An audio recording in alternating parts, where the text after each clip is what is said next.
ባይብል ካልተጠበቀ ካላስ ክርስትና የለም፣ አይሁድነትም የለም፣ ምንም የለም ማለት ነው። ምክንያቱም ዋናው መጽሐፉ ስለሆነ ማለት ነው። እና መሰረቱ ይሄ ይመስለኛል። አንድ ሰው ማውራት ካለበት መሰረታዊ ከሆኑ ነገራቶች መጀመሪያ ያለበት ከመጽሐፉ መጽሐፉ ምንም ካልሆነ የማይታወቅ መጽሐፍ አንድ ሰካራም ይሁን ምን ይሁን የጻፈው የማይታወቅ ከሆነ እንደዚሁም ደግሞ ጸሐፊዎቹ ራሱ እነማን ናቸው? የአባታቸው ስም ራሱ ማን ይሁን ማን የሚታወቅ ነገር የለም። እነዚህ ሰዎች ከየት መጡ እንዴት መጡ አይታወቅም። ስቲል እነዛ ሰዎች ናቸው ወይስ አይደሉም በሚለው ደግሞ ሌላ ጭቅጭቅ አለ። እነዛ ሰዎች ማን ናቸው የሚል አይታወቅም። እነዛ ሰዎች እራሳቸውስ ናቸው ወይ የሚለው ደግሞ ሌላ ጭቅጭቅ ነው። እና እነዛ ሰዎች ደግሞ ማን ናቸው ተብለን ስናጠና ምንም አይነት ማስረጃ የለም። እና ይህ መጽሐፍ አንድ ሰው መጥቶ እንኩ ካላቸው ልክ ለምሳሌ መንገድ ላይ አንድ ሰው የወደቀ መድኃኒት ቢያገኝ ምንም አይነት ምርመራ ሲያደርግ ከወሰደው ቀጥታ ይሞታል። እነዚህ ሰዎችም እያደረጉ ያሉት ማሞቻቸውን ጀሃነም መግቢያቸውን እየቆፈሩ እንዳሉ ነው የሚሰማኝ። እና ክርስቲያን ወገኖቻችን መጀመሪያ የባይብልን ዳራ አጥኑ። ባይብል ምንድን ነው? ከየት መጣ? እንዴት መጣ? ጸሐፊዎቹ እነማን ናቸው? እውነት የኢየሱስ ክርስቶስ ንግግር ነው ወይስ አይደለም? እስቲ እነዚህ አሁን በቀይ ያስቀመጧቸው የኢየሱስ ክርስቶስ ንግግር ናቸው ተብሎ በቀይ የተቀመጡት እንትኖች ጽሁፎች ኢየሱስ ሲጻፈ የኢየሱስ ንግግር ናቸው ንግግር አይደለም የሚል በሊቃውንቶቻችሁ መካከል ከፍተኛ ልዩነት አለ። ናቸው ወይስ አይደሉም? በቃ ሁሉም ነገር ላይ እርግጠኛ አይደለም። በጣም ነው የሚያሳዝነው እኮ ወላሂ፣ ምንም ነገር ላይ እርግጠኛ አይደለም። ባይብል ከየት እንደመጣ እርግጠኛ አይደላችሁም። አንድ ጻፈው እርግጠኛ አይደላችሁም። ይሄኛው የጻፈው አልጻፈው እርግጠኛ አይደላችሁም። የኢየሱስ ክርስቶስ ንግግር ናቸው አይደሉም እርግጠኛ አይደላችሁም። የሐዋርያት መልእክታቶች ማን የጻፋቸው? ምን እነዚህ የጳውሎስ መልእክቶች ስቲል ጳውሎስ ናቸው የጻፏቸው አይደለም እርግጠኛ አይደላችሁም። እነዚህ 13 ናቸው 14 መጽሐፍቶች እንትኖች አሉ አይደል? 13ቱን የጻፈው የሐዋርያት ስራ ማን የጻፈው አይታወቅም። አይ ሉቃስ ነው የጻፈው፣ ጳውሎስ ነገረቱ ሉቃስ ነው የጻፈው ይላሉ ግማሾች። አይ ጳውሎስ ነው የጻፈው፣ እርስ በርስ ይለተማሉ። ጳውሎስ ማን ነው? ምንም አይነት ማስረጃ የለም። እና እንዴት ነው የምትቀበሉት? እሺ ኧረ በጣም ገራሚ ነው ወላሂ። እና ወደ ብሉይ ኪዳን ስንሄድ ሙሴ ነው የጻፈው ይባላል። ብሉይ ኪዳን ማነው? እሺ ሙሴ እንደጻፈው እስኪ ምንድን ነው ማስረጃ? ምንም የለም። እንደውም ሙሴ እንዳልጻፈው ነው ፉላን።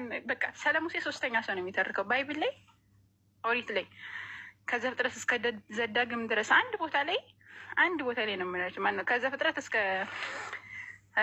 ዘሌዋውያን፣ ዘኍልቍ፣ ዘዳግም አይደል? እስከ ዘዳግም ድረስ እነዚህ መጽሐፍቶች በቀጥታ ሙሴና እግዚአብሔር ያወሩበት የለም። እግዚአብሔርና ሙሴን ያወሩትን ሶስተኛ ሰው ነው የሚተርከው። ሙሴ እግዚአብሔር እንደዚህ አለው፣ እግዚአብሔር ሙሴ እንደዛ አለው። ሶስተኛ ሰው ነው የሚያወራው፣ የታሪክ ጸሐፊ ማለት ነው። ሶስተኛ የታሪክ ጸሐፊ ነው የሚጽፈው። በቀጥታ ያወሩበት አንድ ተህዳኩም አንድ ሰው አንድ ልታመጡልኛችሁ ነው የለም። ያ ሶስተኛ ሰው ማን ነው ጥያቄው። አሁን ያን ስለ ሙሴና ስለ እግዚአብሔር የሚተርከው ሰውዬ ማን ነው? አይታወቅም። አሁንም ሙሴ ነው የጻፈው ይባላል። ሙሴ እንደጻፈው ምንም አይነት ማስረጃ የለም። እንደውም ከሙሴ በኋላ የመጣ ነው። በቃ 1000 ዓመት ዘሎ ማለት ነው። እነዛ ደግሞ 70 ሊቃናት ነበሩ። እነዛ ሰዎች በኢብራይስጥ የነበረው ወደ ግሪክ ተረጎሙት። ከዛ የኢብራይስጥ የነበረው የመጀመሪያው ጽሁፍ አጠፉት። ያንም የመጀመሪያው ጽሁፍ እኮ አይደለም፣ ግን ኢብራይስጥ ላይ ያን የታሪክ ጸሐፊው የጻፈውን አጠፉና ወደ ግሪክ ተረጎሙት። ከግሪክ እየተረጎሙ ነው አሁን የኢብራይስጡን የያዙት ማለት ነው። የአማርኛውም ትርጉም ነው፣ የኢብራይስጡም ትርጉም ነው። አሁን ጥንታዊ የሚባለው የግሪኩ ቅጅ ነው 70 ሊቃናት የጻፉት። እንዴት ነው ይሄን የምትቀበሉት? ቢላሂ አለይኩም። በነገራችን ላይ ማለት ነው አንድ ቋንቋ ኦሪጂናልነቱን ይዞ ጠብቆ ካልያዘ እንኳን ኦሪጂናልነቱን ጠብቆ ካልመጣ ውዝግብ ነው የሚያመጣው በነገራችን። ምክንያቱም ቋንቋ ራሱ ከቋንቋ በየጊዜው እየተቀየረ ነው የሚመጣው፣ ይደበላለቃል ቋንቋ። በነቢያት ዘመን የነበረው ቋንቋ አሁን ያለው ቋንቋ አንድ አይደለም። እስቲ የዛሬ ስንት ዓመት የነበረውን ቋንቋ አይታችሁ ከሆነ አሁን ብዙ አንረዳውም። ለምን? ቋንቋው ራሱ እየተቀየረ ነው የሚመጣው፣ ይደበላለቃል ቋንቋ እና ኦሪጂናልነቱን ይዞ ጠብቆ ለመቀመጥ ምን ያስፈልጋል? የመጀመሪያው ነቢያቶች ሲናገሩበት የነበረበት ቋንቋ እስቲል ራሱ እንኳን ቢሆን ኢብራይስጥ እንኳን ቢሆን ራሱ መሆን አለበት። አሁን ቁርአን አይታችሁ ከሆነ ራሱ ነው። በቃ ረሱል ላይ ስለም ቁረይሽ ነበሩ፣ በቁረይሽ ዳያሊን የተጻፈው ያ ነው። አሁንም ድረስ እንትን የሚለው አሁን ባለው አረብኛ አሁን እንትኖች ሳውዲ ነው አይደል ያለ መልእክተኛ የተወለዱት የሳውዲ ቋንቋ አባይ ሳውዲ ቋንቋ አሁን በፊት የነበረው አረብኛው ቁርአን ይተረጎማል። የሚገርማችሁ ቁርአን ተተርጉሞ ነው የሚገባቸው። ለምን ከተባለ መጀመሪያ የነበረው አረብኛ የለም። አሁን እንግዲህ የዛሬ 1400 ዓመት በጣም ቅርብ ነው። ከእንግዲህ የሙሴን ስንመለከት ደግሞ 3000 ዓመት ነው። አስቡ 1000 ዓመት ዘሎ ነው የመጣው። ያን ራሱ ከ1000 ዓመት በኋላ የመጣ ምን በመካከል ምን ተፈጠረ የሚታወቅ ነገር የለም። እና ይህን እንዴት ነው የምትቀበሉት ወገኖቻችን? ከ1000 ዓመት በኋላ መጽፎ መጥቶ በመካከል ምን ተፈጠረ ማጻፈው እንዴት ነው ምናምን የሚለውን ነገር ሳታውቁ እንዴት ነው ይሄን የምትቀበሉት? እኮ ይሄ በጣም ከባድ ነው የእውነት። እኔ እንደ አንድ ማለት እንትን ተውትና አሁን እኛን ተውንና እንደ አንድ ጤነኛ ሰው ሆናችሁ የአምላክ ቃል ነው ብላችሁ የተቀበላችሁን ነገር አምላክ ይናገረው አይናገረው፣ ነቢያት ይጻፉት አይጻፉት ምንም የሚታወቅ ነገር የለም ነው እያልን ያለ ነው። ስለዚህ ይህንን ቸክ አድርጉ፣ ጥናት አድርጉ። መጀመሪያ እኔ ስላሴ መንትሴ ኢየሱስ አምላክ ነው ምናምን ከማለታቸው በፊት መጀመሪያ መጽሐፉን አጥኑ ነው የምላቸው። መጽሐፉ እውነተኛ ነው ወይ? የማን ነው መጽሐፍ? ከየት መጣ? እውነት የአምላክ መጽሐፍ ነው ወይስ አይደለም? የታሪክ ጸሐፊያን ናቸው የጻፉት? ማን ነው የጻፈው? እስቲ እነዚያ ታሪክ ጸሐፊዎች እነማን ናቸው? ሰካራም ናቸው? ጠጭ ናቸው? ውሸታም ናቸው? ሌባ ናቸው? ምንድን ናቸው እነዛ ሰዎች? እነዛ ሰዎች እውነተኛ ናቸው? ምንድን ናቸው? እኛ አንድ ሀዲስ ማለት ነው ለመቀበል ያ ሰው ውሸታም ከሆነ አንቀበልም። እስቲ ሀዲስ ላይ እኮ ላይወስድ ይችላል፣ ግን በውሸት የሚታወቅ ከሆነ ሰውየው አንቀበለውም። ሀዲስ ላይ እንኳን ባይዋሽ ማለት ነው የምላቸው። በጣም ማጣራት አለብን። ሰነድ የሚባል ነገር አለ። ፉላን ከፉላን ሰምቶ ፉላን ከፉላን ሰምቶ የሚባል ነገር፣ ያንን ነገር ሰነዱ መካከል ላይ አንድ ሰው ቁርጥ የሚትል ካለ ሀዲስ ላይ አንድ ሰው እኮ ነው የምላቸው። ቀጥታ ያን ሀዲስ ተቀባይነት አይኖረውም፣ ዳይፍ ነው የሚሆነው። አንድ ሀዲስ ያን ሰውዬ ከየት ነው የመጣው ማን ነው የሚባለው ነገር ካልታወቀ መጅሁል ይባላል። ካላስ አይታወቅም፣ ዳይፍ ነው ሀዲስ የሚሆነው። አንድ ሰውዬ ካልታወቀ ማለት ዘጋቢ እኮ ነው ማለት ፉላን ከፉላን ሰምቶ ተብሎ ለምሳሌ ታቢዮች እነማን ናቸው ሲባል የሰሃቦች ተከታይ ማለት ነው። የረሱል ሰለም ባልደረቦች ተከታይ ናቸው። ከነዛ መካከል እንኳን ታቢዮችን ዘሎ ሰሃቦች ጋር ከሄደ የታቢዮች ስም ካልተጠቀሰ መጅሁል ነው። ያን ሀዲስ ተቀባይነት አይኖረውም። ያትም መካከል ማን ነው ለምሳሌ አትባዕ ታቢዩ ከማን ታብዕይ ሰምቶ ነው ያስተላለፈው የሚል ጥያቄ ይፈጠራል። ያተጃን ያን ታብዕይ ካልታወቀ ቀጥታ ያን ሀዲስ ዳይፍ ነው የሚሆነው፣ ተቀባይነት አይኖረውም ማለት ነው። ምን ያክል ጥንቃቄ እንዳለው አስቡት። አሁን እናንተን ግን ስንመለከት እንኳን ዳይፍ ሀዲስ የሙንከር ሀዲስ እንኳን ያክል እንግዲህ ሙንከር ማለት የተቀጠፈ ማለት ነው፣ የተዋሸ ማለት ነው። ያን ራሱ ሰነድ አለው። የሚገርማችሁ ነገር ፉላን ከፉላን ተብሎ ሰነድ አለው። ግን የዛን ያክል እንኳን ባይብል ማስረጃ የለውም ነው የምላቸው። ሙንከር የሚባለው ነገር የተጣለ የተወገደ ማለት ነው። ያንን እንኳን የሚያክል ማስረጃ የላቸውም። እናንተ እንደዚህ ይሄን የምትቀበሉት ነው። ይህ ከባድ ነው። እንግዲህ አላህ ልብ እንዲሰጣችሁ ነው ዱዓ የምናደርገው፣ የምታነቡበትን አቅል እንዲሰጣችሁ። ቲክቶክ ምናምን ፕራንክ ምትሴ ምናምን ተውና መጽሐፋችሁን አንብቡ። ትወርሻለሽ፣ እርግጠኛ ነሽ? አሁን አንቺ ድነሻል። በዚህ ሁኔታ ላይ ከሞትኩ ነው ድነሻል። አዎ በሚገባ። ስለዚህ የገነት መሆንሽን እርግጠኛ ሆነሻል ማለት ነው። ያ ማለት ግን ያኔ ድኛለሁ ስል ከክፉር ድኛለሁ ነው እንጂ የዘላለም ሕይወት የሚባለውማ ተስፋ እኮ ነው። አይ እኔ ስለሱ ነው የማወራው፣ ስለ ዘላለም ሕይወት ነው የማወራው። ያንን እርግጠኛ ሆኜ የማየው ትገባናል። የነገዬን አላውቅም። የፍጡር ነው የነገ በቃ እንደዛ ከሆነ እኔም ተስፋ አለኝ። እንደዛ ከሆነ እኔም ተስፋ አለኝ። ተስፋ ማለት አንድ ሰው ኩፍር ላይ ሆኖ ከሞተ ያለው ማንም ሰው አንድ ሰው እስከ ሞት አፋፉ ድረስ ማለት ነው ዘረዘራ እስካልገባ ድረስ ተስፋ አለ ያለ ሰው። ምንድን ነው ኩፍር? ዘረዘራ ማለት የሞት አፋፍ ማለት ነው አይደለም። ኩፍር ምንድን ነው? ኩፍር ማለት ክህደት ማለት ነው። አምላክን ማለት በማን እኔ መቼ ካልኩ ታዲያ? እኮ አላህ ሱብሓነሁ ወተዓላ አንተ እኮ ይኸውልህ ችግር ምን መሰለህ ባንተ አንተ አላህ ሱብሓነሁ ወተዓላ ነቢያቶች ባስቀመጡበት መልኩ አይደለም የሚሆነው። ሩሃይና ገብተሻል። ሚዩት ካላትን አውቀሽ ካልሆነ ሚዩት አድርጊ። ቀጥይ። ነቢያቶች በሚያስቀምጡት መልኩና መርህ በዛ መልኩ አይደለም ነው። በዛ መልኩ ማመን ስትጀምር ነው ትክክለኛ አማኝ ልትባል የምትችለው ነው እኮ። እሱ ምንድን ነው? እሱ ምንድን ነው? ስለዚህ አልካድኩም አይደል? መካዴን እንትን መጀመሪያ ነፃ አውጪኝ ከመካድ። እኔ አልካድኩም። ይኸውልህ እምነት የሚባለው ነገር ማሟላት ያለባቸውን ነገራቶች አላሟላትም ነው። እምነት አንድ ሰው እኔ በአምላክን አልካድኩም። መጀመሪያ ስመልክ ሲግደል አልካድኩም አይደል? ኧረ እኔ አልካድኩም። ዛሙ ሰላም አለይኩም። ቆይ ከባቢ ጋር እኔ ትንሽ ላውጥ። እያጭበረበረሽ ነው። ኧረ እያጭበረበርኩ አይደለም እንዴ! እንዴ የምን ማጭበርበር ነው? አይ ቆይ አሁን ድኛለሁ እያልክ እንትን እያልካት ነው ከኔ ጋር ነው። ተስፋ አለኝ አለች። እኔም ተስፋ አለኝ ድኛለሁ አላልኩም። እኔ ምንድነው ግን በዛ ሴንስ አበት በዛ ሴንስ እኔ እኮ የምተኛበት ሰዓት እኮ ነው። ለምን በዚህ ሰዓት እንደሚመጡ እኮ ግራ ይገባኛል። እኔ የኔ የሚገርምሽ ነገር ከኔ ተስፋ ቁረጥ ምንም ነገር የለም። እውነቷን እንኳን እዚህ ጋር ቆልጭ አድርጋቸው እኔ ፊት ለፊት ላይ ብታስቀምጧት አልወስዳትም። በቃ ቀጥል። ለማንኛውም አላቋረጥ ቀጥል። ያው አይ እያለች ያለችው አሁን አንተ በአንድ አምላክ አምኛለሁ ነው አይደለ? ስለዚህ አልካድኩም እያልክ ነው። እና እኛ እያልን ያለ ነው ደግሞ የሚመሰለህ መልእክተኞቹን መቀበል አለበት ስንል ይሄ አሁን አንተ ያነሳውን ሲናሪዮ ራሱ በነቢያችን መሐመድ ሰለላሁ ዐለይሂ ወሰለም ጊዜ ተፈጥሮ ነበር። መጥተው ምን አሏቸው? እኛ አንዱን አምላክ በአላህ እናምናለን አሉ። ኦኬ፣ እኛ በአንዱ አምላክ በቃ አላህ በሱ እናምናለን፣ ግን አንተን አንከተልም አሏቸው። እኛ በቃ አንተን አንፈልግም፣ ግን አንዱን አምላክ እናመልካለን፣ እሱን እንታዘዛለን፣ ለሱ እንገዛለን፣ ግን አንተን አንከተልም አሏቸው። የዛኔ መልስ የሰጠው አላህ ራሱ መልስ የሰጠው ምንድን ነው ያላቸው? ቁል ኢን ኩንቱም ቱሂቡነላህ አላህን የምትወዱ ከሆነ ፈተቢዑኒ ተከተሉኝ በላቸው። ዩሂብኩሙላህ አላህ ይወዳል።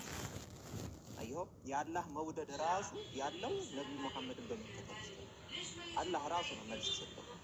አላህን የምትወዱ ከሆነ አላህን የምትወዱ እሱን እንገዛለን፣ አንዱን አምላክ እናመልካለን የምትሉ ከሆነ ፈተቢዑኒ ተከተሉኝ በላቸው። አላህ ይወዳቸዋል። ኦኬ አላህ ይወዳቸዋል። ስለዚህ አሁን አንተ አንዱን አምላክ እሱን እገዛለሁ፣ ኦኬ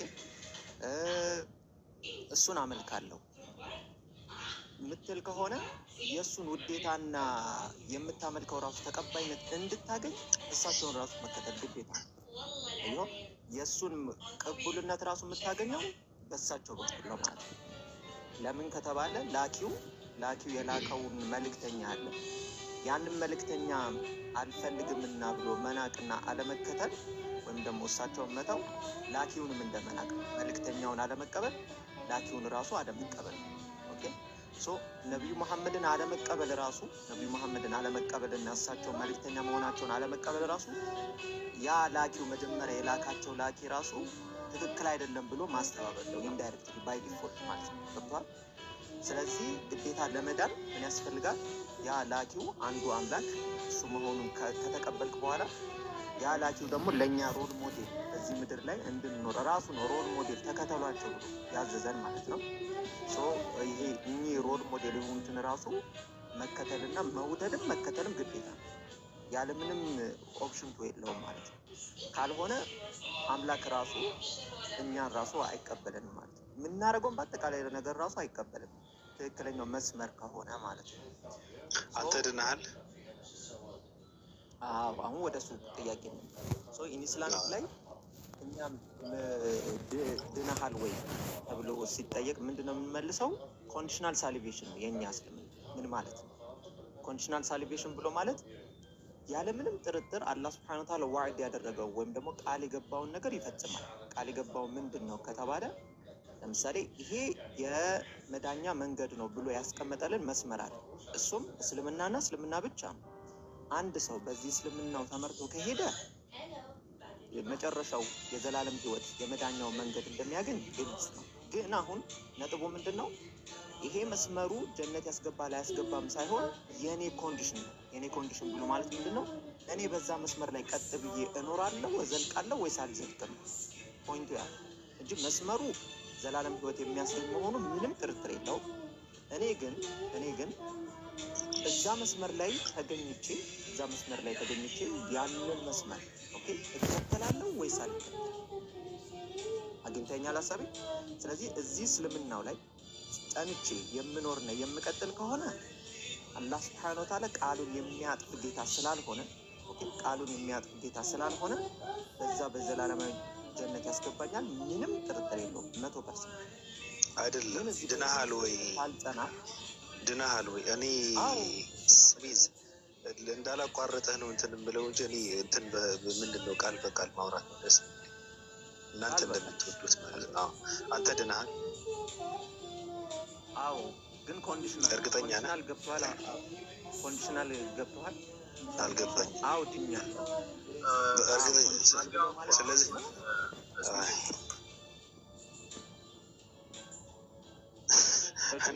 ፖለቲካ ሰራባቸዋለሁ አንድ ሰው ብቻ ያወራኝ እንጂ ምንድን አይደለም። አንድ ለአምስትማ መጫወት የለብንም። አሰማ አንተ ድነሃል። አንተ አሁን የመዳኛ መንገድ ብለህ ያመጣው እስልምና ነው የሚያድንህ ወይስ እዛ ውስጥ የሚደረጉ ድርጊቶች አሉ? ድርጊቶቹን ነው የሚያድኑ? አንተ የታዘዝከውን በመፈጸምህ ነው የምትድነው ወይስ ሙስሊም በመሆንህ ነው የምትድነው? ለምሳሌ ያው እኔ የምድነው አንደኛ ሙስሊም መሆን ብሎ ማለት ማመን አይደለም። ሙስሊም ብሎ ማለት መታዘዝ ማለት ነው። ሌላ አረብኛ ወርድ ስለሆነ ስለዚህ መታዘዝ ብሎ ማለት ነው። ስለዚህ እምነት ያስፈልገኛል። የሚያድነኝ ነገር ምንድን ነው ካልከኝ እምነት ያስፈልገኛል። ከእምነት ፕላስ ደግሞ መልካም ስራ ያስፈልገኛል። ኦኬ መልካም ስራ ያስፈልገኛል። ስለዚህ አሁን እኔ ሙስሊም ነኝ፣ ታዝዣለሁ ለአንዱ አምላክ። እንዘን ደግሞ ምን እጨምራለሁ? መልካም ስራን እሰራለሁ ወይም ደግሞ መልካም ስራን እጨምራለሁ። ይሄንን እያደረግኩ ስለሆነ አውድኛለሁ ብዬ እናገራለሁ። ግን ነገና ከነገ ወዲያ ለምሳሌ ወላዑዙ ቢላህ አላህ ያርግብኝና ይሄንን እስልምና አልፈልግም ብዬ በወጣ ኦኬ ይሄንን እስልምና በቃ አልፈልግም ብዬ በወጣ የመዳኛው መስመሬ አልተቋረጠም? ተቋረጠ ባቢ አይደለም።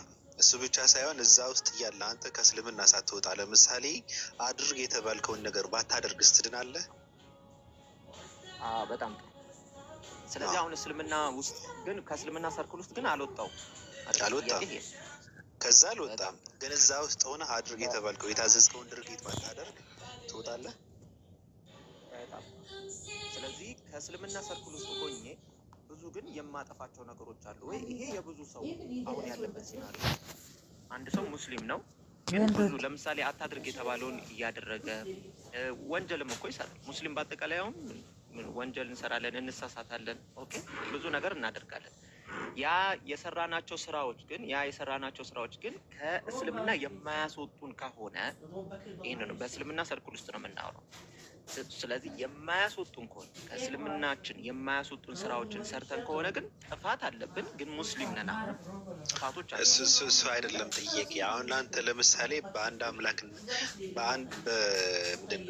አምላክነት አመንክ እንበል፣ በነቢዩ መሐመድ ነብይነትን አመንክ ተቀበልክ። ግን እዛ ውስጥ ሆነህ እያለ እምነትህ እሱ ሆኖ እያለ አድርግ የተባልከውን ነገር እያደረግክ አይደለም። ጥፋት እየሰራ ነው፣ ዝሙት እየሰራ ነው። አንድ ሰው ብዙ ነገር ማለት ነው። ተከልከል ከተባለውን ካልተከለከለ ለማድረግም እኮ ጥፋት ነው እኮ። ስለዚህ እንደዛ እያደረገ ከሆነ ሰው ይድናል ወይ ነው ጥያቄ?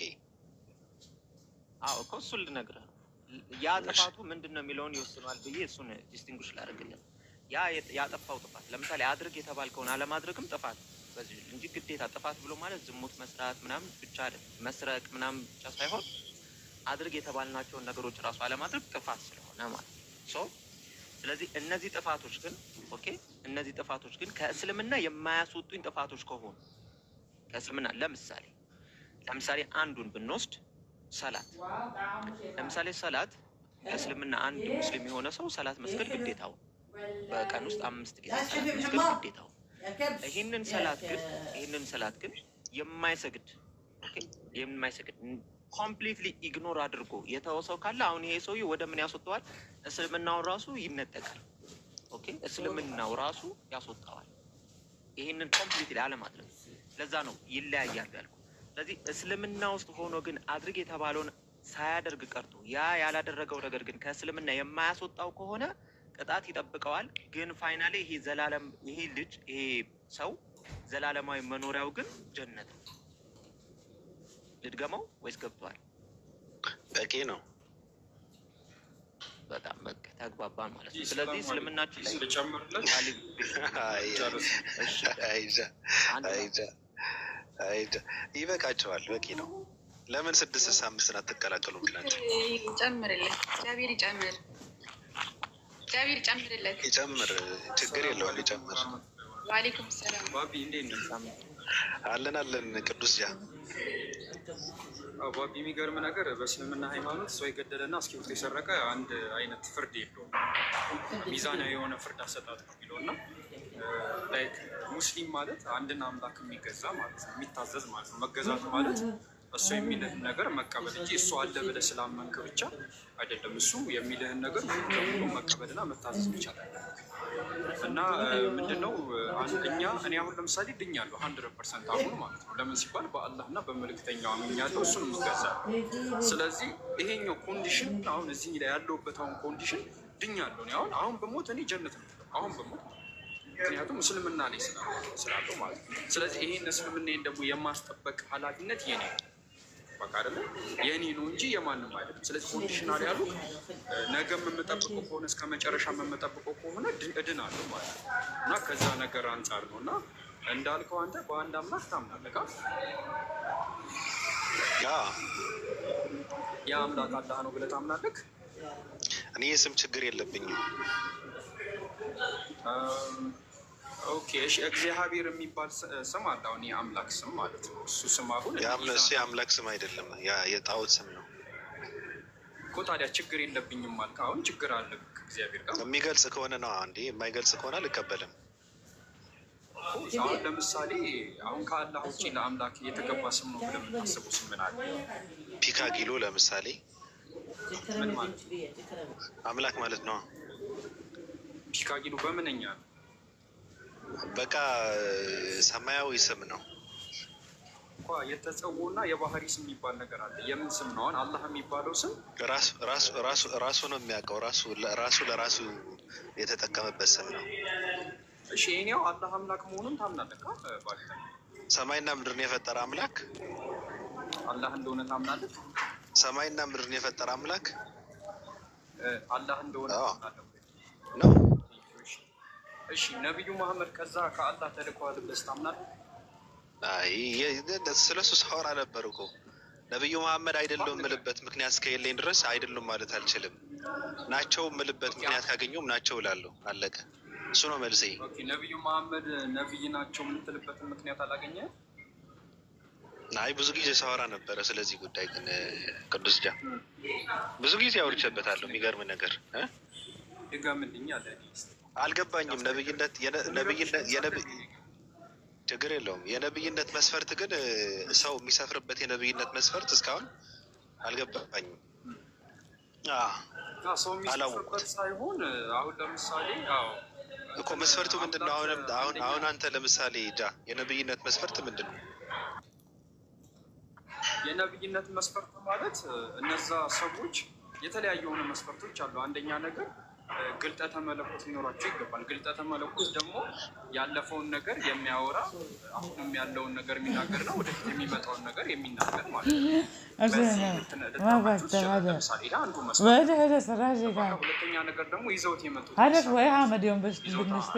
ሀሳብ ይሄንን አንድን አምላክ በማምለክ ውስጥ ያማከለ ነው የሚለው ነገር እና እንደገና ሰዎች እርስ በርስ ባላቸው የሆነ የዕለት ተዕለት ኑሮ ምን አይነት መፍትሄ ይዞ መጥቷል የሚለው ነገር ይሄ አንዱ መስፈርት ነው። ለምሳሌ ለኔ አሁን ለምሳሌ ስለ ወደፊት የሚመጣ ነገር የተናገሩት ምንድን ነው? ኦኬ እነዚህን ነገሮች በደንብ እንሂድባቸው። ጊዜ አለክ?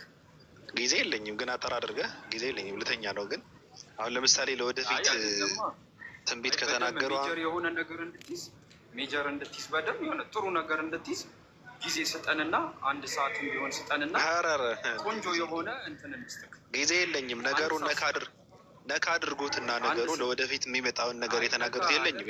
አንተ ሁሌ እንደ ህፃን ልጅ እየተነካካክማ አይሆንም። አሁን እንደ ጎረምሳ በደንብ ሸፈጥ አድርገንክ ሻህዳን ያዝ እንስጥክ። መረጃ 1 ሰዓት ስጠን። እየደከምክ ነው። 1 ሰዓት ስጠን።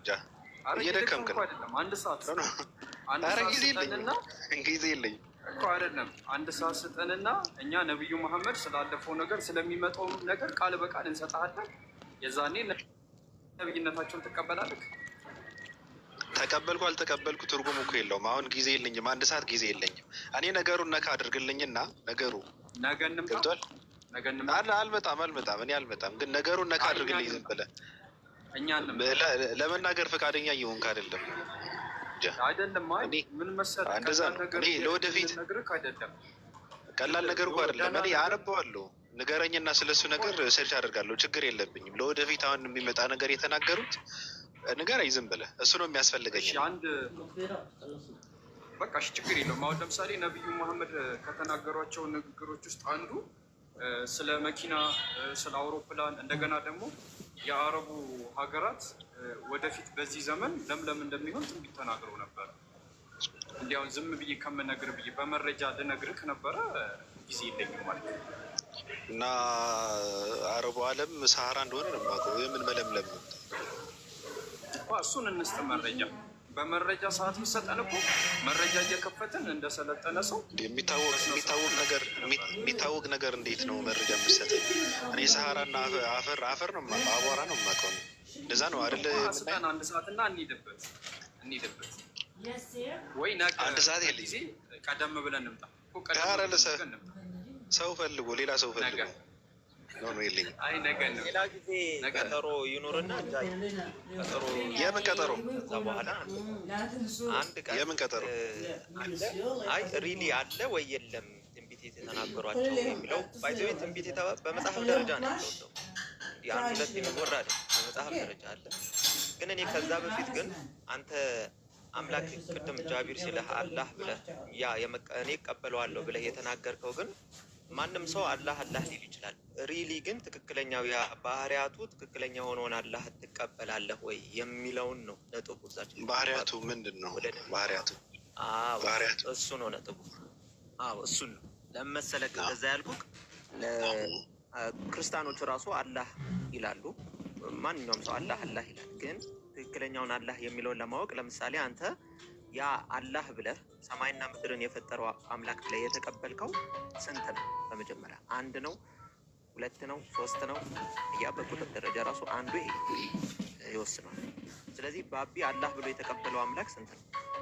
1 ነው። ምንድን ነው ስንት ነው የሚባለው? ይሄ እንትኖች ሰዎች የፈጠሩት ነው። ይሄ አምላክን ቁጥርና መቆጣጠር ብዛነት ሰዎች ናቸው። ይሄ ድንቁርና ነው። ተው፣ እዛ ጋር መደመር አለ። ስለዚህ 1 እና ብቸኛ ነው ማለት ነው። በዚህ እንስማማ። 1 ነው እና 1 ነው። በጣም ጥሩ። በዚህ ከተስማማን ደግሞ ያው ዘላለማዊ ነው በሚልም ደግሞ እንስማማለን። ያ ማለት ኢተር ነው። ያ ማለት መጀመሪያም የለውም መጨረሻም የለውም፣ ዘላለማዊ ነው ያ አምላክ። ያንዳንዱ ሰው በምድር ላይ ሲኖር ያጠፋት ጥፋት ዋጋ ታስከፍለዋለች። ኢዘር ወይ ይከፍላል። ክርስቶስ ስለመጣና ስለሞተለት አይደለም፣ እሱ አይደለም። እሱ ስለዛ ኮንሴፕት እናውራ እኮ።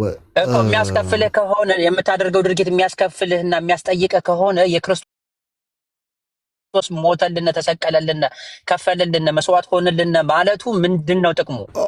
እሺ ፎርጌት አባውት ክርስቶስን እርሳውና ክርስቶስ አልተፈጠረም እንበልና ኃጢአት ስትሰራ ኃጢአት ስታጠፋ ጥፋት ህገ ልቦና የሚባል አለ። የሰው ልጅ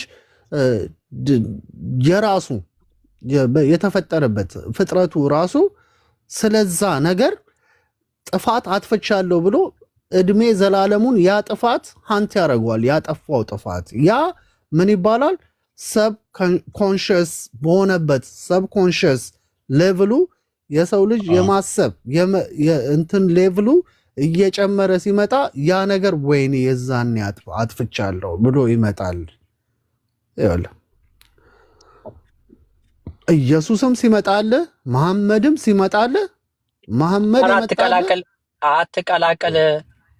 ይኸውልህ በእናንተ በክርስትና እናንተ በክርስትና ኢየሱስ ክርስቶስ ለኃጢአቴ ከፍሎልኝ እንዴ ኦርቶዶክስ ነኝ አልክ እኮ እኔ እምነቴ ነው ያልኩ። የእምነቴ ለሰው ልጅ የማምንበት ሪሊጅኔ እኔ ኦርቶዶክስ ነው። ምናልባት ደግሞ አንተ ዩ ሃፕን ቱ ቢ ሙስሊም ሆንክ። ምንድን ነው ልዩነታችን? እኔና አንተ አሁን ለምሳሌ ቁጭ ብለን ጎን ለጎን ጥሩ ነገር ብንሰራ የኔና ያንተ የሙስሊምነት ልዩነትና የኔ የኦርቶዶክስ ሃይማኖት ማመኔ ምንድነው ልዩነቱ? እኔና አንተ ጥሩ ነገር እየሰራን ከሆነ ምንድነው ልዩነቱ? ምንም። ኦኬ ልዩነቱን ላስቀምጥልህ። ኖ ልዩነቱን ላስቀምጥልህ። ልዩነቱን ልንገርህ። እኔ አሁን ለምሳሌ ሙስሊሙ ሙሴ ነብይ ነው ብዬ እቀበላለሁ። ኢየሱስ ነብይ ነው ብዬ እቀበላለሁ። ነብዩ መሐመድ የነብያቶች መቋጫና መደምደሚያ ናቸው ብዬ እቀበላለሁ። አንተ ደግሞ እሱ ቴዎሎጂ ነው በእግዚአብሔር። ስለዛ አላምንም እኔ። እየነገርኩ ልዩነት የለንም።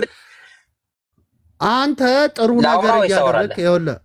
እሺ ሐሰን አንተ የተራበን እያበላ የተጠማን እያጠጣ የምትኖር ከሆነ እኔ ደግሞ በኦርቶዶክስነቴ የተራበን እያበላው የተጠማን እያጠጣው ከሆነ የኔና ያንተ ልዩነቱ ምንድን ነው እኮ? ልዩነቱን እኮ ልነግርህ ነው። ይሄን ኤክስተርናል ነገር ነው የምታደርገው አንተ። የታረዘን ማብላትህ፣ የተጠማን ማጠጣትህ፣ የተቸገረ መርዳትህ፣ ይሄ ሌላ ኤክስተርናል ነገር የምታደርገው ነው ከእምነትህ ጎን ለጎን ማለት ነው። ገባክ? ነገር ግን እኔ እናንተ አንድ ማንሆንበት እኔ ለምሳሌ ቀደምት ነቢያቶች ሁሉም ነቢያቶች ናቸው። ሙሴ ኢየሱስም ነብይ ነው ብዬ ስናገር ሁሉንም እቀበላለሁ ያለ ምንም መስፈርት። አንተ ክርስቲያኑ ደግሞ ዛሬ ላይ ሙሴን ተቀብለህ ኢየሱስን ተቀብለህ ነብዩ መሐመድን አልቀበልም አሻፈረኛል። ልክ አይሁዶች ኢየሱስን አንቀበልም ብለው አሻፈረኝ እንዳሉት ማለት ነው። ገባክ አሁን?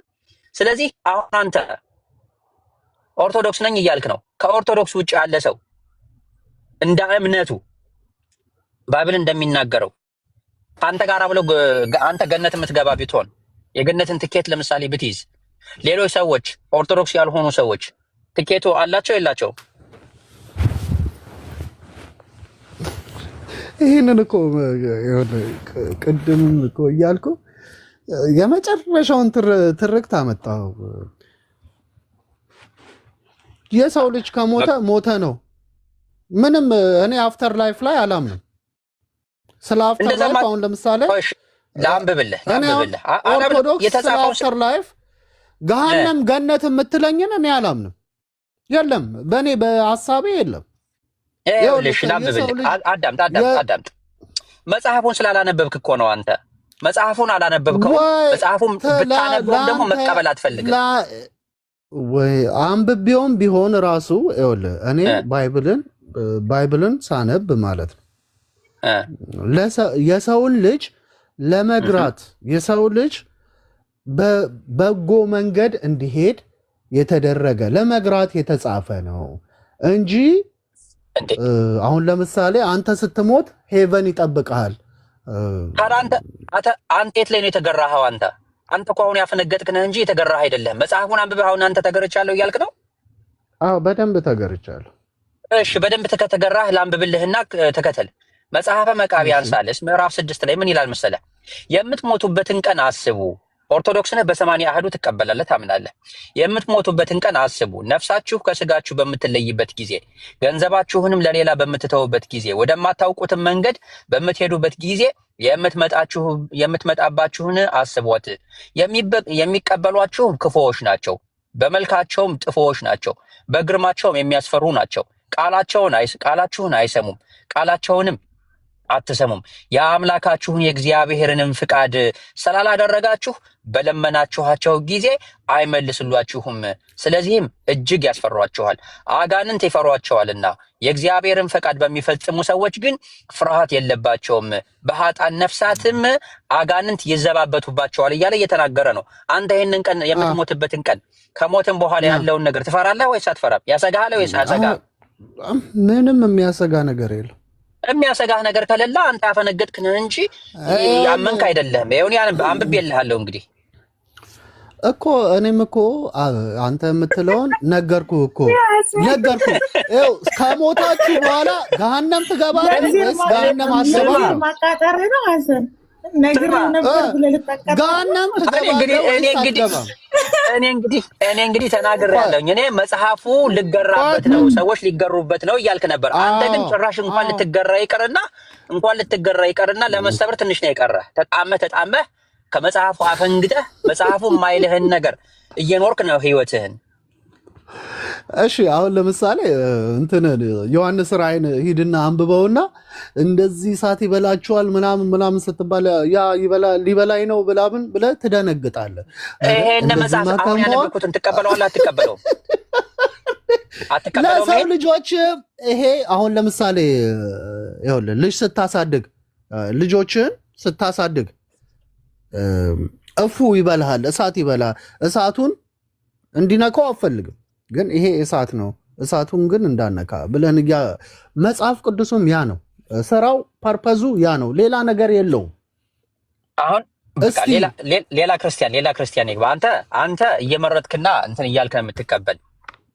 ስለዚህ ከአንተ ጋር ማውራቱ ትርጉም ያለው አይመስለኝም። እኔ ቴዎሎጂካል አይደለሁም። አንተ መጽሐፉ ላይ በተጻፈው ነገር ላይ ካልተገራህ አንተ አንደበትህም ኑሮህም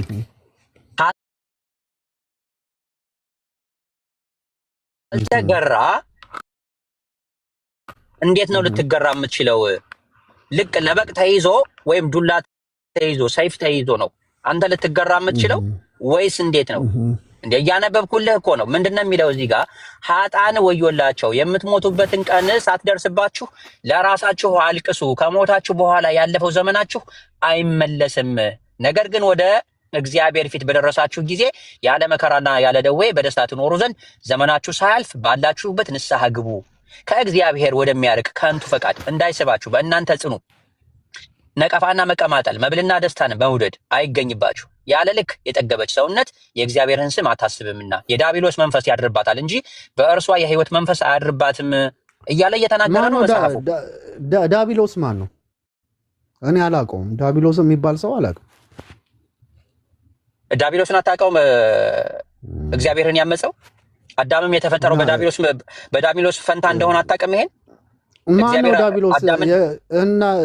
አዳምን የፈጠረው የእግዚአብሔር ፍጥሩን ዳቢሎስን ነው የምትለኝ? የእግዚአብሔር ፍጥሩ እግዚአብሔር የፈጠረው እንደናንተ አስተምህሮት ዳቢሎስ ከመላእክት ነበረ። ዳቢሎስ በካደ ጊዜ አዳምን በዳቢሎስ ምትክ እንደፈጠረው ታውቃለህ ወይስ አታውቅም?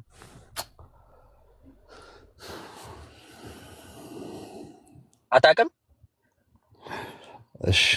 እሺ ብዬ ልለፍ። የምታውቅ ከሆነ አውቃለሁ ብለን ንገር፣ ተናገር። የማታውቅ ከሆነ አላውቅም ነው። ዳቢሎስ የእግዚአብሔር ፍጡር ሆኖ እግዚአብሔርን ሲከራከር እና ኢዮብን በለምጽ ሲበላው በቁስል ሲያሰቃየው የነበረው እሱ ፉክክር ነው። እግዚአብሔርና ዳቢሎስ የተፎካከሩት ፉክክር ነው። እሱ ለአንተ ይኸውልህ፣ እነዚህ ነገሮች ለአንተ የተጻፉልህ አንተ እንድትማር አንተ አፉ በለኝ። ባቢሎንን አቋርጬ ነው እኔ ማለት ጥግህን ይዘህ እንድታወራነ ነበረ። ግን ጥግህንም ይዘህ መጽሐፉን እየተከተልክ አይደለም። ግን ደግሞ ኦርቶዶክስ ነኝ ትላለህ። ባቢሎን ተቀበለኝ። ሌላ ሰው ካለ ሌላ ሰው ገብቶ ቢያወራ መልካም ነው። ብዙ ኦፓ ሊክርታ ቀጥይ።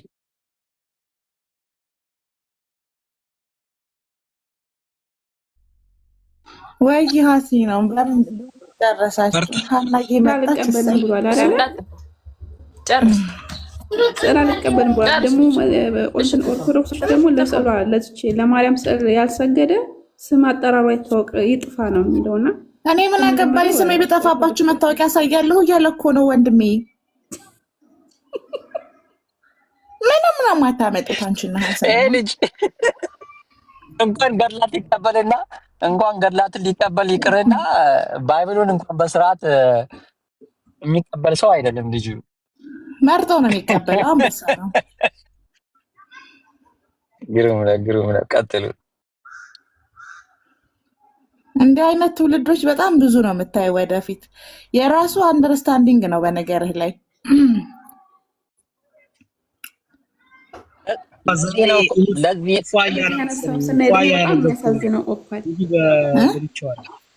ዛሬ እሑድ ስለሆነ ፏ ብሎ ገብቶ ይሆናል። አይ አይደለም፣ እንዲህ ነው አንደርስታንዲንጉ። ልጁ እንደዚህ ነው። እንደ ዘዳግም አፍንጫ ደፍጣጣ፣ ጎባጣ፣ ሾጣጣ፣ በር ያልሰዋ ቀንደላወጣ ምናምን ብለህ አታስፈራራውም። አይሰማህም፣ አያዳምጥም። መጽሐፍ ቅዱስ ራሱ ክዶታል ማለት እኮ ነው።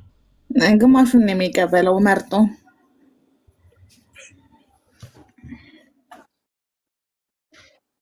ሃይማኖቶች ኦርቶዶክስ ትሻላለች ምናምን እያለ እኮ እየተነገረ ነበር። አቆርጣችሁ ነው እንጂ ግን መልሶ ደግሞ አልቀበልም ይላል። ለምሳሌ ስዕል።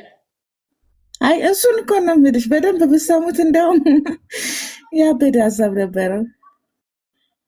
ምንም እንደዚህ ነው የሚረዳው እና እኔ በጣም ወድለታለሁ እንትኑን ጆርኒውን ትክክል ናቸው ብሎ የሚለውን ነው የሚቀበለው እንጂ መምህራኖችም ሊቃውንቶችም ትክክል ነው ያሏቸውን አይቀበልም በግሉ።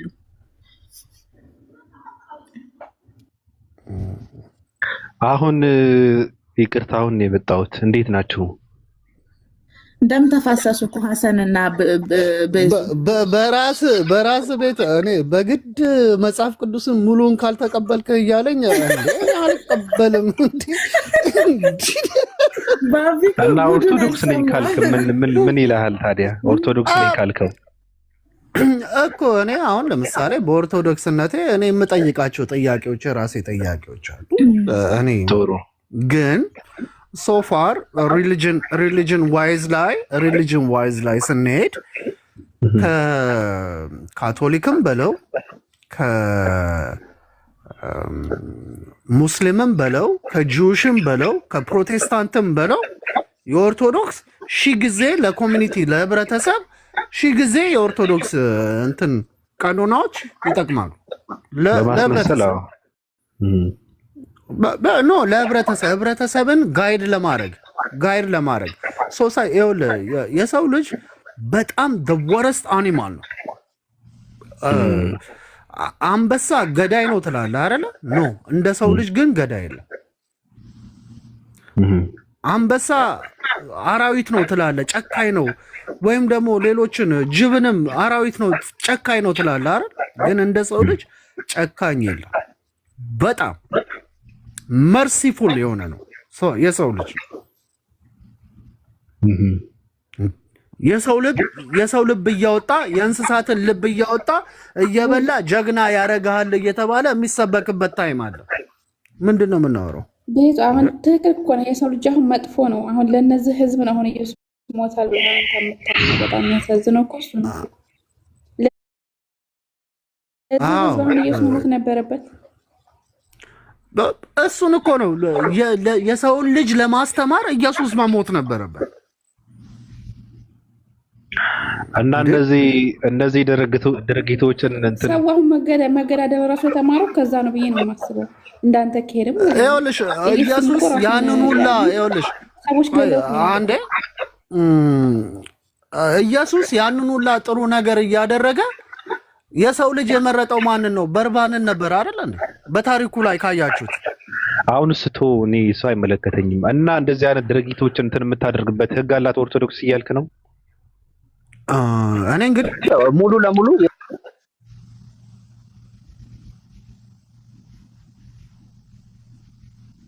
ልጅ ነኝ። ምክንያቱም ለሶሳይቲ ክሎዘር የሆነ ለሶሳይቲ ጥቅም የሚሰጥ አሁን ለምሳሌ መጾም መጸለይ ህግ አላት ወይ? ጥያቄ ህግ አላት ወይ? ነኝ ተው፣ እሱ ግድ የለህም። እኔ መጾም መጸለይ ይለኝ። ኦርቶዶክስ ጾም አታውቀውም። ጾም ምን ጾም አለና ነው? ጾም ከስጋ ነው የምትጾመው። ስጋ ደግሞ ስለማታገኘው ነው ጾም ትላለህ እንዴ? ደግሞ እኔም በጠይቀህ አሁን የሰው ባህሪ ስትል ነበረ። አሃ እነሱን የምታግድበትን ህግ አላት ወይ ነው ጥያቄ። በደንብ ምንድነው ህጓ? አስርቱን ትእዛዝ ማንበብ ነው መጀመሪያ። ቶ አስርቱን ትእዛዝ ያንተ ማን አደረገና ነው ኦርቶዶክስ እንትና እንዴ ህገ ኦሪትን ትለጠፋለህ እንዴ? እኔ ስለ ኦርቶዶክስ ነው ያወራሁህ እኮ። ኦርቶዶክስ ስትመርጥ አንተ ስለ ኦርቶዶክስ መመሪያ ብቻ ነው እኔ የጠየቅኩህ። አስርቱ ትእዛዛት የኦርቶዶክስ ሆኖ አያውቅም። ቶውሱ የሁሉም ሪሊጅኖች የሚቀበሉት ነው። ከሁሉም የሚቀበሉት ነው አስርቱ ትእዛዛት፣ የኦርቶዶክስ አይደለም። ኦርቶዶክስ ነጥለህ ስታወጣ አንተ ኦርቶዶክስ ምን ህግ አላት ብዬ ስጠይቅህ የብቻዋ የሆነ ህግ ንገረኝ። ያውን የብቻዋን የትኛውን ልንገርህ? የብቻዋ የሆነ የለም። ኮሚኒቲን ነው ህግ የላትም አይደል እንዴ? የብቻዋ የሆነ ህግ ኦርቶዶክስ ያወጣችሁ የራሷ ከክርስቶስ ህጎቹ ውጪ ያወጣችሁ ህጎች አሏት። አንተ በረካት የክርስቶስ ህግንማ የክርስቶስ ህግ የአንተ ብቻ እኮ አይደለም፣ የኦርቶዶክስ ብቻ አይደለም። አንተ ከካቶሊክም ከፕሮቴስታንትም ሌላ እምነትን ተወውና ኦርቶዶክስነትን ስትመርጥ ገብቷል። ማህበረሰብን ለመብራት የተሻለ እንትን ያላት ምንድነው መንገድ ያላት እሷ ነች ብለህ አይደለ ስትመርጣት የነበረው በያለው? አዎ እኮ ካላት ህጓ የት ነው የብቻዋ የሆነ ማህበረሰብን የምትመራበት ህጓ፣ ማህበረሰብን የምትቆጣጠር ህግ የት ነው ያለው? የኦርቶዶክስ የብቻዋ የሆነ አሁን ቅድም ስለ ጾም ሳነሳ አይሆንም ማለት ጾም አታውቅም እኮ ነው የምልህ። ኦርቶዶክስ ጾም አታውቅም። ጾም የሚባል ነገር በኦርቶዶክስ አይታወቅም። የኦርቶዶክስ የሚባል ጾምም የለም። እያወራ ያለው እኔ ስለ ክርስትናም አይደለም፣ ራሱ ስለ ኦርቶዶክስ ነው። ጾም የለም። ስጋ አሁን እንደ ኢትዮጵያ አንተ ጾም ከስጋ ከሆነ ጾም የሚጾመው የኢትዮጵያ ህዝብ ስለማያገኘው ነው። ስጋ ይበላል እንደ ኢትዮጵያ ህዝብ ቢመኘውም አያገኘውም። ለአውደ ዓመት ስጋ ቢያገኝ ዶሮ በዶሮና በእንቁላል አያሳልፍም ነበረ። ገብቷል? እሺ የለውም። ስለዚህ የማያገኘው ነገር የማይጾም ህብረተሰብ ንገረኝ። ቆይ የማይጾም ሪሊጅን ንገረኝ። ሙስሊም ይጾማል? አዎ ይራባል። ገብቷል? ይራባል። ለምን? ረሃብን እንዴት እንደሆነ እንትን ያደርገዋል። የጾምን ትርጉም ከምንድን ነው የሚጾመው ነው? ከምን ይጾማል ስትል ከውሃ በቀላሉ ከሚያገኘው ነገር ከውሃ ይጾማል። እዛ ጋር ነው ያለው ጾም። እዚህ ጋር ግን ከስጋ ከእንቁላል ከወተት ምናምን ይላል። የት ታገኘዋለህ ብትፈልግ? ራሱ የምትጾመው በቀላሉ ከምታገኘው ነገር ጾመህ ተከልክለህ ገብቷል። እንትንነትህን ፍላጎትህን ከልክለህ አግተህ ነው መታገድ ያለብህ እንጂ ከማታገኘው ነገርማ እንትን ብትመኘውም አታገኘውም። ራሱ ለምን ትጾማለህ አንተ? ምንድነው ጾም ነው አሁን? እድሜ ልኩን ስጋ አይቶ የማያውቅ የኢትዮጵያ ህዝብ ጾምኩ ይላል። ከምንድን ነው የጾምከው? አታገኘውም እኮ ራሱ ብትፈልገው። መጾም ካለብህ ከሽሮ መጾም ያለብህ። በዓለም ኢትዮጵያ ከስጋ አምራች ሀገሮች በዓለም 10ኛ ነች። ማነች እሷ? ከፈለክ ሀገር የራስህ ሀገር ኢትዮጵያ ነው። በቀንድ ከብት 10ኛ ነች። እንግዲህ የምን እሱን ስለ ከብት አላወራውም። 10ኛ ሳይሆን 1ኛ ነች። እንደውም 120 ሚሊዮን ከብት ነው ህዝቡ ራሱ።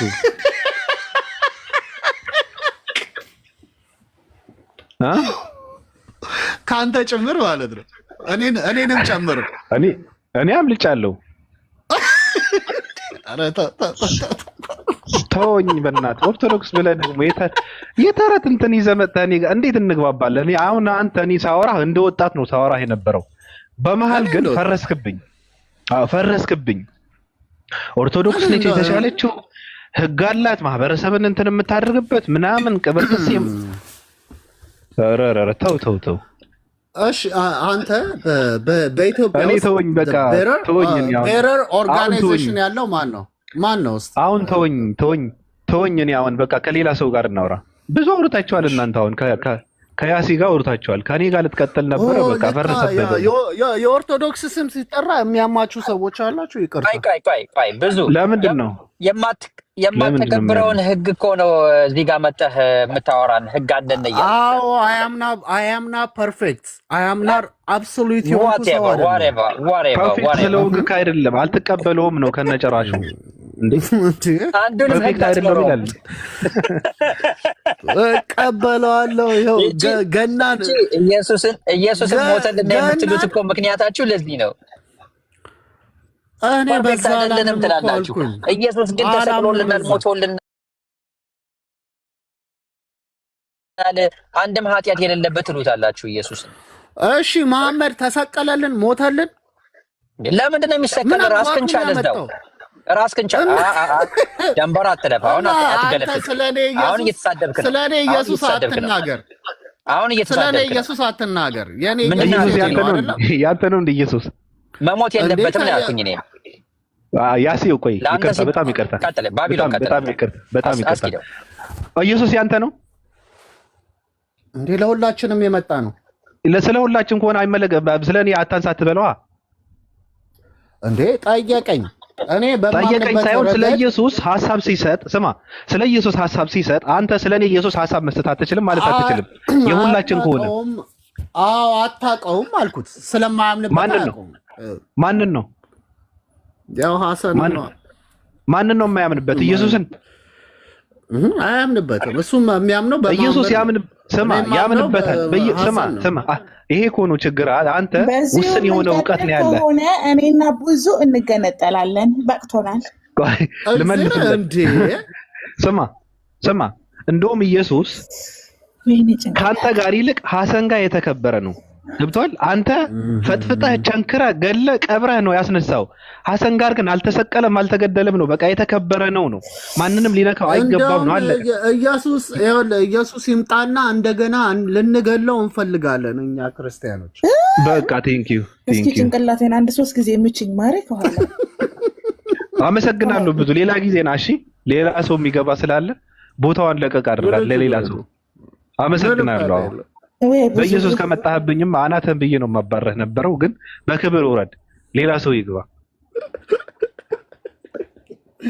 ተገለዋለሁ ትላለህ፣ ኢየሱስን ትገላለህ እንዴ? የተከበረ ሰው ለምን ይገደላል ባንተ? አሁን በዚህ ርካሽ ኢትዮጵያዊ አሁን ኢየሱስ ለኛ ሞተ ስትል ግን አታፈሩም ኢትዮጵያኖች? ለእናንተ እንኳን ኢየሱስ ዝምብም አይሞትም። ዲስሪስፔክት አታርገን ባቢሎን በህጋምላ እኔ እኮ እንደዚህ አይነት ህዝብ እኮ ነው የሚገርምኝ በእውነት። እኔ ራስ ወዳድ የሆነ ህዝብ ነው፣ አይገባውም። እኛ አንተንም ብናገኝ ከመግደል ወደ ኋላ አንልም፣ ማንንም አንምርም። በቃ አናገባን። ሞጣ እኮ ተናግሮታል እኮ ድጋሚ ቢመጣ ትሰቅሉታላችሁ ብሏል።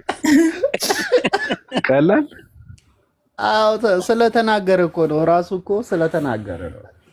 በቃ አይ ብዙ በቃ በጣም አረካ ይሁዶች ያልፍም ሲጀመር እናንተ ጋር ደርስም ከመጣ በቃ ጁሾች ራሱ አይለቁትም እንዴ?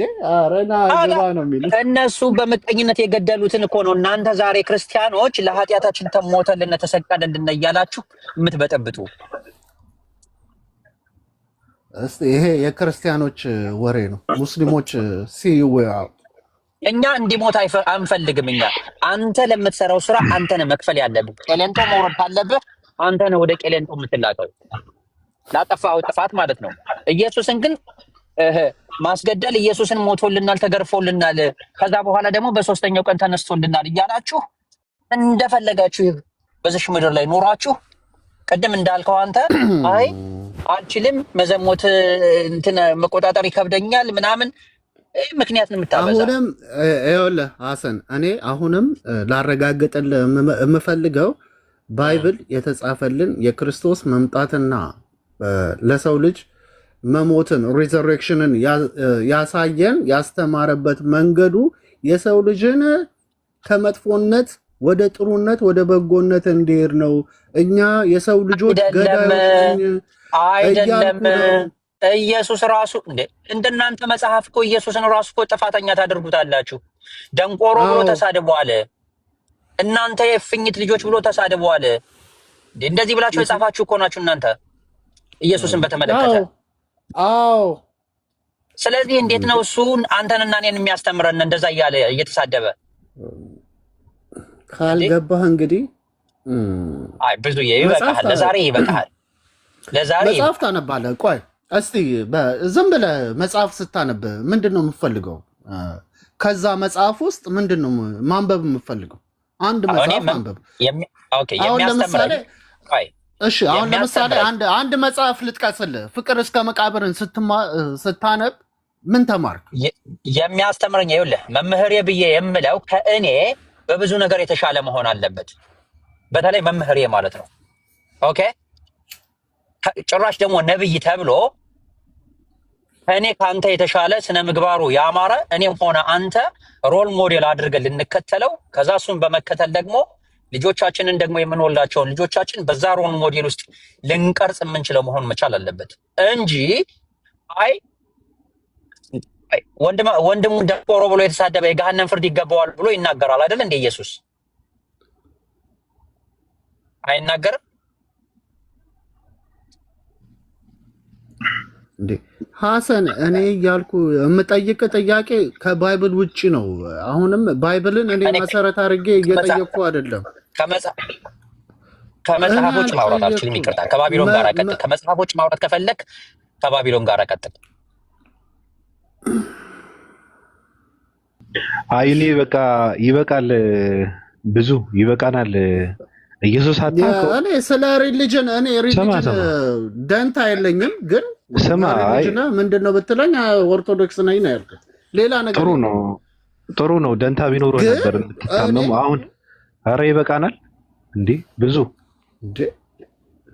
ደብዳቤ እየጠቆስኩ ወደ ቆሮንጦስ ሰዎች እያልኩኝ ልጠቅስልህ ትፈልጋለህ እንዴ? ኧረ ራሳቸው የቆሮንጦስ ሰዎች እዛ ራሳቸው ገደል ይግቡ እንዴ!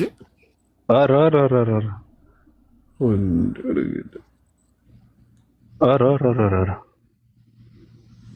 አንተ ምን ሆና ነው ሰውዬ? በዚህ ልክ ነው እንዴ ብሶት ያለብህ እንዴ?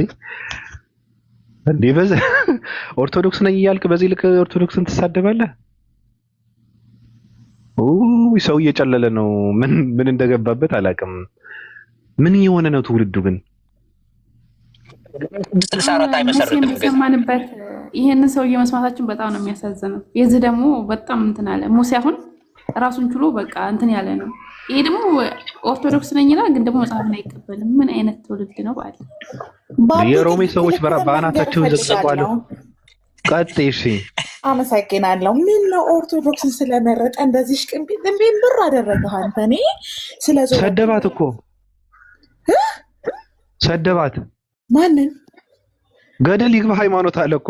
ሃይማኖት ገደል ይግባ። የሮሜ ሰዎች እንጦሮንጦስ ይግቡ አለ እኮ። የሄሮድስ እራት ቢሆኑ ራሱ ምን አገባኝ አለ እኮ። ደግ አደረገ። በቃ መታወቂያ አለው። ምን ችግር አለው? ለምንድን ነው የገፋችሁት ወንድሜን? አይኔ እኮ ብዙ ስለማያይ ነው። ለማውራት አልተመቸኝም እንዴ። ተው እንጂ እና ብሩክዬ ሚዩት አድርገህ ቁጭ በል። በቃ እናንተ እስኪ ያዳምጥ፣ እናንተን ደግሞ ያዳምጥ እሱ። እናንተ ቀጥሉ፣ እንዳትነኩት። የኔ እንግዳ ነው ካላወራ አያስችልም። እንደ ሀሳብ ግን 664 ቢያቋቁም ምን ይለዋል? አባላችን እኔ ግን አሁን የራሴን ቸርች ከፍታለሁ። አሁን ቸርች የራሴ ነው። አትክፈት በቃ። አሁን እንትን ምን አገባን አሁን? ፖዚቲቭሊ እናውራና እኔ እያልኩኝ ያለሁት መጽሐፍ ቅዱስ የተጻፈልን እኛ ከበጎና ከጥሩ ከመጥፎ ነገሮች እንድንማርበት ነው። እያነበብን እንድንማርበት ነው። ለሰው ልጅ እንዲጠቀምበት ነው የተጻፈው።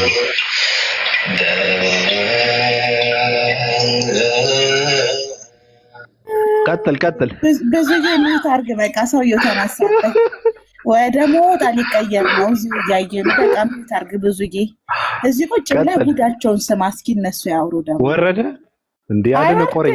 አንደም ጎን ለጎን ነው የተቀመጠ። ቅዳሴ ነው የማሰማህ እኔ በልጅነት የጀዘብኩበት። ባቢሎን እንኳን ሊወርድና ኦፓን ራሱ እጁን ያዘችው እኮ ከጎኑ አደረገች። እንግዲህ ምን ይደረግ? እባባ እንሸከምም መርሃችን ነው።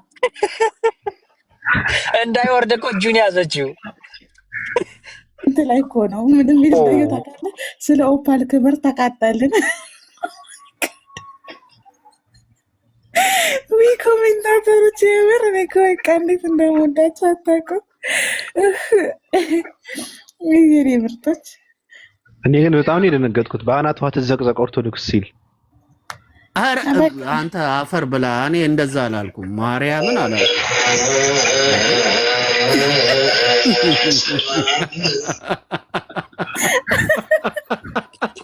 ልክ አንተ ሚውትን ስታነሳ ማጀቢያ ነው የሚከፈትልህ ስታወራ።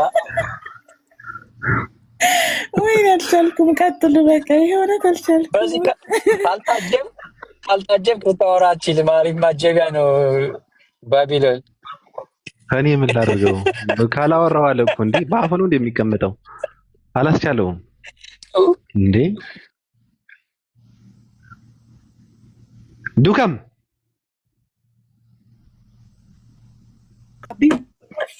እንዴት አየው ቅዳሴ? ማረከኝ እንኳን አንተ እኔ ስቀልድ ሪከርድ ያደርጋሉ አንዳንድ ሰዎች። ምን ታረጋው? አዎ እየቀለድን የሆነ ቦታ ላይ እንትን አደርጋለሁ፣ ሪከርድ አድርገው ላኩልኝ። ያው ትችላለህ መሰል ቅዳሴ ደግሞ እንዴ ቀላል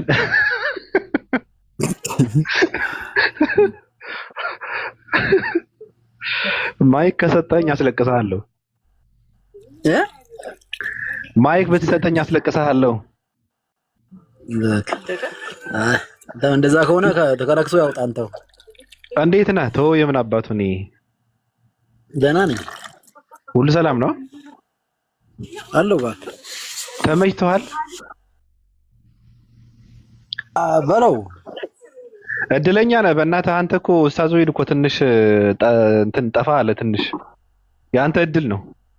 አዎ አይ መጥፋቱ እንደውም ጥሩ ነው ብለህ ነው ለአንተ።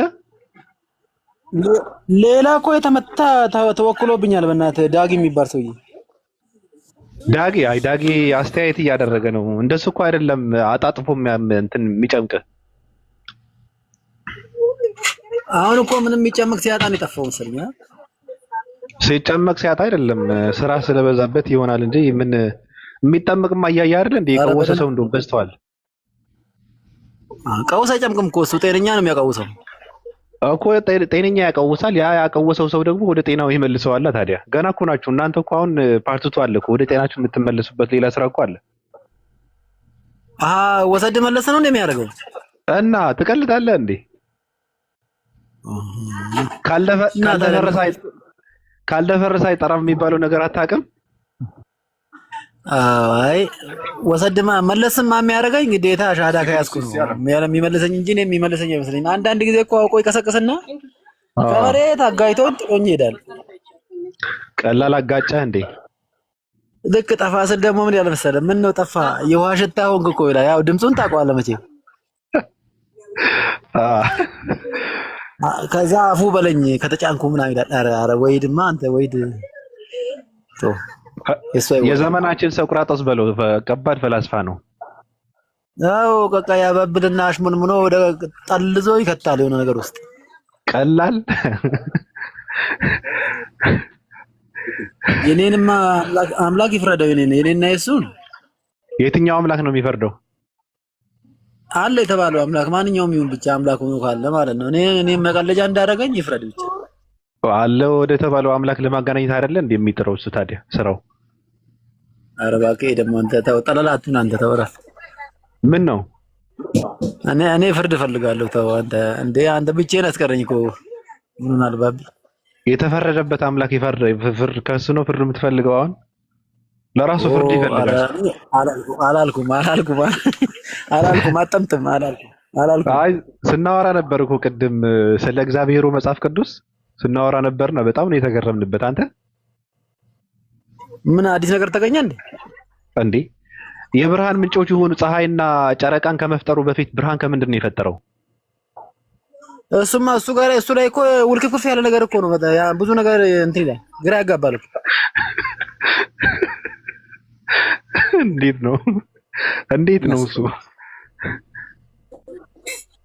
አይ እሱ ቦታ ላይ በጣም ከበድ ያለ ነገር ነው። ብርሃን ይሁን አለ ምናምን ይላል። መልካም እንደሆነ አየ ምናምን ይላል። መልካም እንደሆነ አያውቀው ነበር እንዴ እንደሚሆን? አስተግፍሩላህ። እንግዲህ እኔም እሱን ጨቆኝ ነው የተውኩት። እኮ የሆነ ነገር ማለት አለብህ። አሁን የሆነ ቦታ ላይ መጠጋት አለብህ እኮ ድኳ። ለምን በዚህ ልክ ትሰቃያለህ አንተ? አሁን ስትጠይቅ መንፈስ አላበራልህም ይሏል። የምን መንፈስ ነው ውሃ ላይ ሲንሳፈፍ የነበረው? አዎ እሱን ፌስታል ብለው መድኃኒዓለም። ኧረ ፈጣሪ ብራ ሰውዬ። ኧረ እባክህ እባክህ። ምን አደረግኩ እንዴ? ፌስታል ብለው ይላል ፈጣሪ ያለ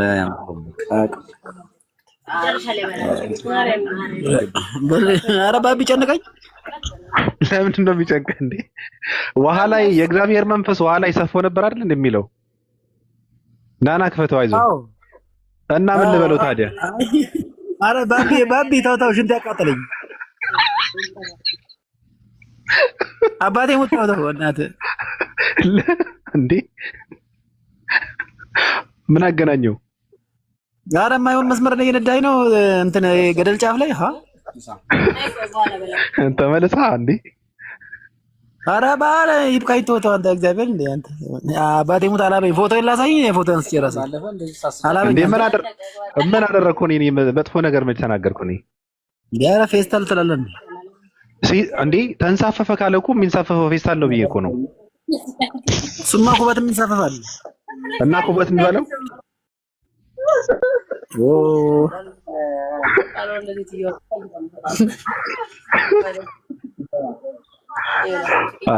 እርኩስ ነህ ያስብላል። ኩበት ትለዋለህ እንዴ አንተ? እና ቀይ ነው እንዴ የሚሰጥ?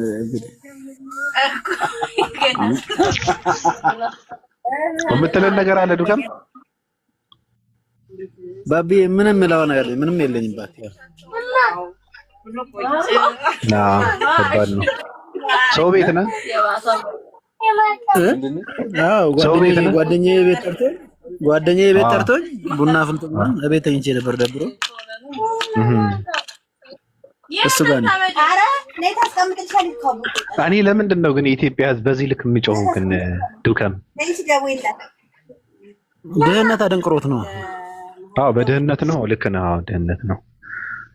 ድህነት ከባድ ነው። አዎ ሆድ ሲራብ በጣም ከባድ ነው። ሰው ሁሉ አብዷል እኮ ሼም ይዞት ነው ልብስ ለብሶ ሄደ እንጂ አውልቆ የለም። አሁን ሰው ሁሉ ማጓገር ቢሄድ ቀጥታ ጫቱን በአንድ በኩል ገራባውን በአንድ በኩል ደግሞ ሲጋራ ጆሮ ላይ ከዛ ጋዜጣ ከዛ ባዶ ሃይላንድ በቃ ሃይላንዱን እንትን እያደረገ አዎ ጨርምቶ እየቋጠረ ያለው እናቴ በቃ በጣም ከባድ ነው። የሆነ ጥቁር ሰው እያላየም የሚያወራው ወሬ በጣም ቁም ነገር ያወራል። ግን ሰውየው እብድ ይሉታል። እውነት ይሁን ውሸት ይሁን አላውቅም። የት ነው እሱ? ኢትዮጵያዊ? አዎ ሀያት አካባቢ ነው የሚኖር። የሆነ አልተሰቀለም፣ ክርስትናን አያውቅም። ኢየሱስ ምናምን ይላል። በቃ እሱ ክርስትናን ኢየሱስ አያውቀውም የሚለው የሚገርም አመለካከት ነው ያለው። አንተ ገራሚ ነው ብታየው። ክርስትና ኢየሱስ ሄዶ ከ300 ዓመት በኋላ ነው የመጣው ምናምን ብሎ ሲያወራ እኮ ማለት ነው በቃ ኩልል አድርጎ የሚያስቀምጠው በቃ ማለት ያስደነግጣል። ግን እብድ ነው ይሉታል። የሚገርም አእምሮ ነው ያለው። እበድ ዱከም እንደሱ አመለካከት እንዲኖር። እኔ ደግሞ ትምህርቴን አልጨረስኩማ። ችግሩ እኮ በደንብ ለማበድ ትምህርት መጨረስ አለብህ። አይ ዝም ብለህ ስትቀውስ እኮ በራሱ ይመጣል፣ ሀሳቡ ይመጣል በደንብ። ዝም ብሎ ነው የሚከትብህ፣ አእምሮህ ላይ ነው የሚያስቀምጠው። በቃ እንደዛ ከሆነ አብሾ ልውሰድ። ቆይ አብሾውን ጨፍጭፌ ልጠጣ መሰለህ። ጠጣው ዝም ብለህ።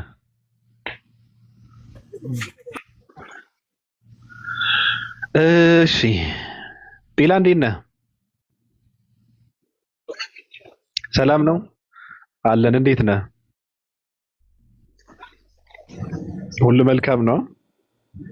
ገራሚ ነገር እያየን ነው ሰሞኑ። አንተ ኧረ በጣም ሰው ሌላ ዓለም ውስጥ ነው። አንተ እንዴ ታዲያ አንተ ባለፈው ሰው የለም እያልክ ታዲያ ይሄ ሁሉ ሰራ አየዋ።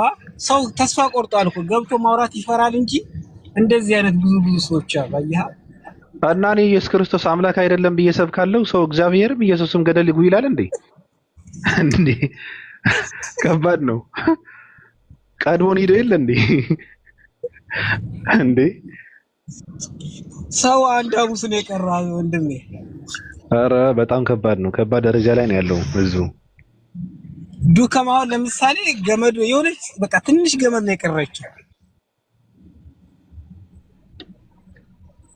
የዱከም ተው ግድ የለም የዱከም በጤና ነው።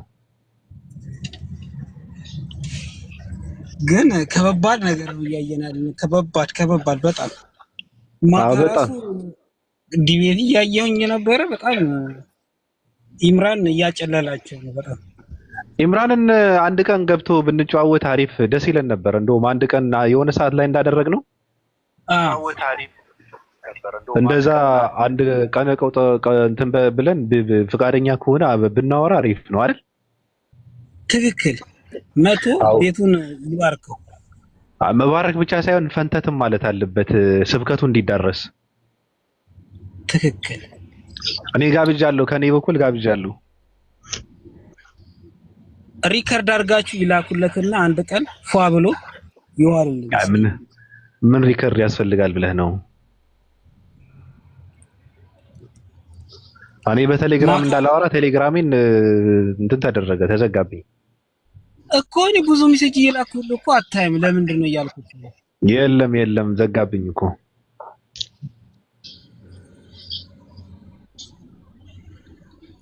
ይከፈታል። ጆሮውን ይዞ እያስነበበው ነበረ። እኔ እንደዛ አይነት ሰዎች ላይ እኮ አልጨክንም።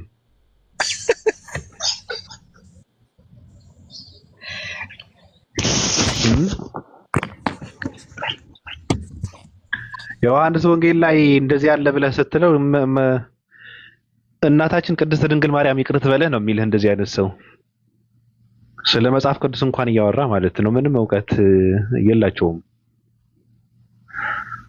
እና ከባድ ነው። እንደውም ወጣቶች ጋር ማውራት ይቻላል ትንሽ ስለሚያነቡ እንጂ አባቶች ምን ያውቃሉ? ምንም የሚያውቁት ነገር እኮ የለም። እኔ አልገባም፣ እዛ ጋር አልገባም። ግን ምናልባት ምን ሰራለሁ ገብቼ እኔ መጠየቅ ካለብኝ ነው የምጠይቀው ነገር ካለ ነው እኔ የምገባው እንጂ ዝም ብዬ መግባት እንትን ነው።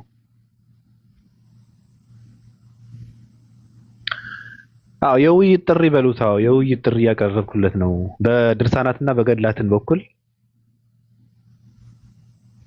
ለሚስጥር ኢምራን የውይይት ጥሪ ያቀረብኩ ነው። ግን የሚመጣ ግን ቤቱ በዕጣን እናጫጭሰዋለን።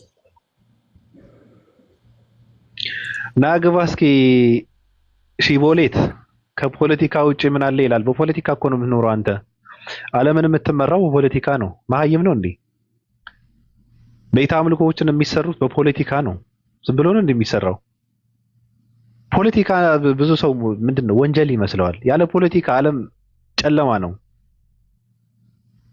እንደዚህ አይነት ትውልድ መፈጠሩ እኔ በጣም ነው የማዝነው።